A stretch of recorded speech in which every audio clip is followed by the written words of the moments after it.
Hi అండి, welcome back to Jessy cooking recipes. ఈరోజు నేను ఆలూ ఫ్రై ప్రిపేర్ చేస్తున్నాను. ఈ కర్రీ చాలా బాగుంటుందండి, చాలా టేస్టీగా ఉంటుంది. పప్పుచారులోకి, రసంలోకి చాలా బాగా సెట్ అవుతుంది. ఎప్పుడు రొటీన్గా కాకుండా ఇలా డిఫరెంట్గా ట్రై చేయండి, చాలా బాగుంటుంది.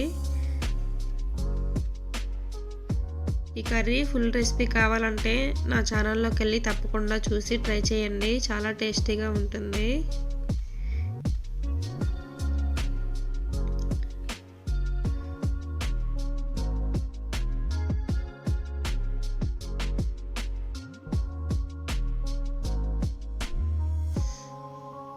ఈ కర్రీ మీకు నచ్చినట్టయితే నా ఛానల్ని సబ్స్క్రైబ్ చేసుకోండి. Thank you for watching.